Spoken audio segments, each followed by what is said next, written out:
real estate moguls? It's your host, Drew Haynes.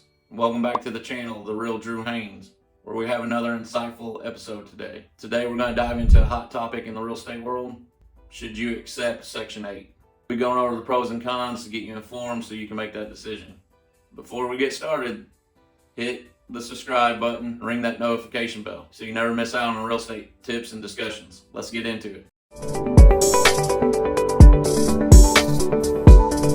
Let's start by understanding what Section 8 is. Section 8 is a government assistance program that provides subsidies that helps low-income individuals and families. As a landlord, you have the option to participate in this program by accepting Section 8 vouchers as part of the rental income. Let's break down the pros of accepting Section 8. Number one, it's guaranteed rent.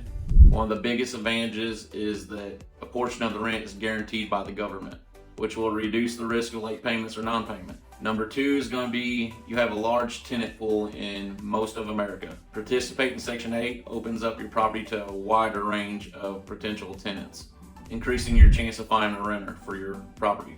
Number three is going to be it's a steady income. Since the government pays a significant portion of the rent, you're more likely going to experience a more steady income. Number four is going to be longer leases. Section 8 tenants normally stay longer since part of it is paid by the government, which reduces your turnovers and gives your company more stability. Now, of course, there are some downsides to accepting Section 8 also that you need to consider. The first one would probably be inspections. Not that that's necessarily a downside. I mean, your property should be up to code anyways, but you do have regular inspections. Properties that are participating in Section 8 are subject to regular inspections to make sure that they meet certain quality standards, which is mainly more time consuming. Like I said, your property should be up to code anyway, so it's not an issue that you're getting an inspection. It's more just time consuming is why I consider it a con. Number two, which is probably the biggest one, but I just got it as number two on my list as I was making it, it's going to be your rent caps. Section 8 has established certain rent limits, so sometimes you're not able to charge market rent for a certain property based off their limits and based off what the person's voucher is for, based off their income. That's my biggest downfall that I see in Section 8 is sometimes they don't try to give me market rent. And as today's market, you can get market rent. So you guys, that's something that you guys have to decide on your own. That's why I'm making this list so you guys can kind of know the pros and cons. It is guaranteed income too though, so what's that worth to you? Number three is probably going to be the paperwork and regulations that you have to go through. There's additional paperwork and administrative tasks involved in dealing with this program, which sometimes is a hassle for landlords. Number four is probably the one that bothers people the most, honestly, is the stigma of accepting Section 8.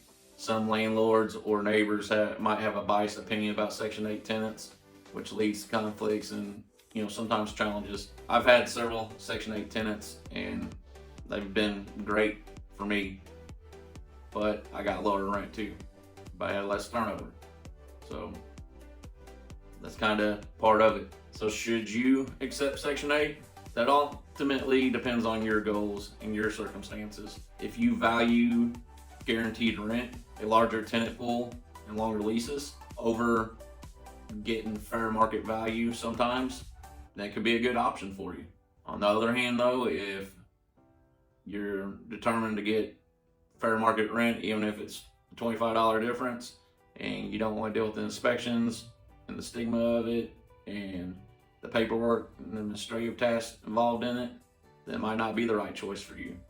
Here's some tips for success if you decide to accept Section 8. One be the education. Take the time to educate yourself on the program's rules and regulations to ensure a smooth process. They all have certain things that they want the property to have. So just make sure you educate yourself on that. That's why you're watching this channel, right? Get educated. Number two is going to be the screening. Screen Section 8 tenants applications just like you would any other application. Screen Section 8 tenants just like you would any other application. Find the best fit for your property. Number three is going to be the communication. You need to maintain an open communication with your Section 8 tenants. Build that positive landlord-tenant relationship. Number four is going to be maintenance. Stay on top of your property maintenance. They'll help you pass your inspections and provide a comfortable living environment for your tenants. And they'll want to stay longer, and you keep getting that guaranteed rent. There you have it, guys, the pros and cons of accepting Section 8. I hope this breakdown helps you make an informed decision for your real estate ventures. If you found this video helpful, please hit the thumbs up button and share it with your fellow landlord investors. Thanks for coming back to the channel, The Real Drew Haynes. I'll catch you on the next one. As always, get out there and make it happen.